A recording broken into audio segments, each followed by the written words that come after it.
భారతదేశ చరిత్రలో ఆగస్టు 15, 1947 అత్యంత ముఖ్యమైన రోజు. దాదాపు 200 సంవత్సరాల బ్రిటిష్ పాలన నుంచి భారతీయులు విముక్తి పొంది స్వేచ్ఛా వాయువులు పీల్చుకున్న పవిత్రమైన రోజు ఇది.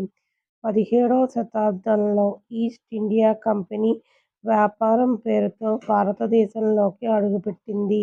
దేశంలోని రాజుల మధ్య ఉన్న విభేదాలను ఆసరాగా చేసుకుని క్రమంగా దేశ పరిపాలనా అధికారాలను చేజిక్కించుకుంది.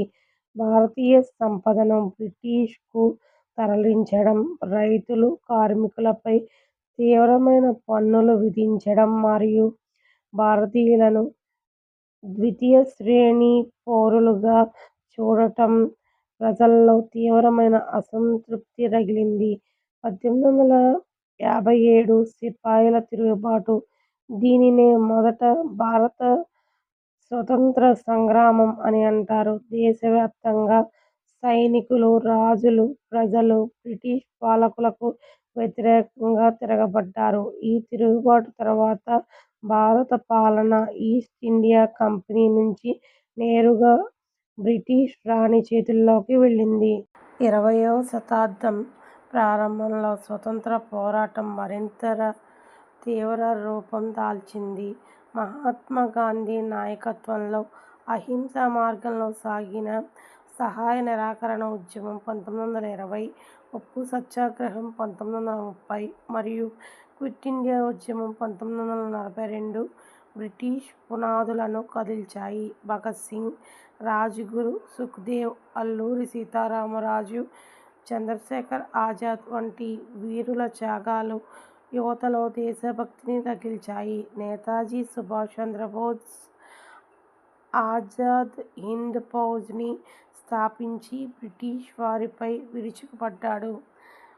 రెండో ప్రపంచ యుద్ధం తర్వాత బ్రిటిష్ ప్రభుత్వం ఆర్థికంగా, రాజకీయంగా బలహీనపడింది. దాంతోపాటు భారతదేశంలో పెరుగుతున్న నిరసనలను తట్టుకోవడం వారికి సాధ్యం కాలేదు.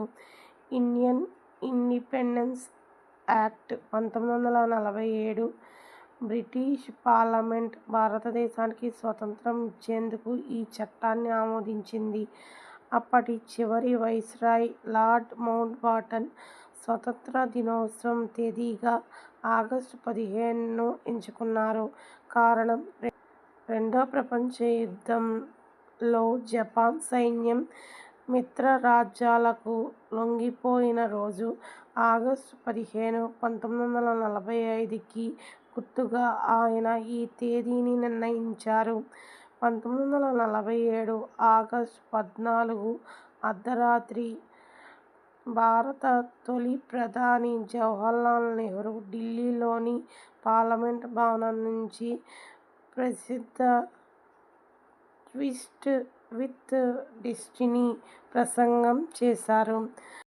ప్రపంచం నిద్రిస్తున్న వేళ భారతదేశం జీవితం మరియు స్వేచ్ఛ వైపు మేల్కొంటోంది అని అన్నారు జవహర్లాల్ నెహ్రూ.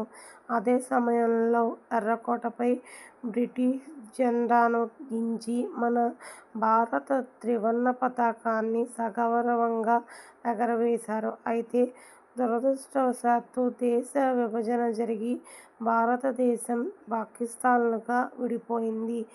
దేశ స్వేచ్ఛ కోసం ప్రాణాలర్పించిన వేలాది మంది అమరవీరుల త్యాగాలను గుర్తుచేసుకోవడం, భిన్నత్వంలో ఏకత్వం ఉన్న మన దేశంలో జాతి, మత, భాష భేదాలు లేకుండా ప్రజలందరూ కలిసి జరుపుకునే జాతీయ పండుగ ఇది.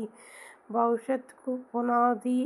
మనం పొందిన స్వేచ్ఛను కాపాడుకుంటూ ప్రజాస్వామ్య విలువలతో దేశాన్ని అభివృద్ధి పథంలో ముందుకు తీసుకెళ్లాలని ప్రమాణం చేసే రోజు.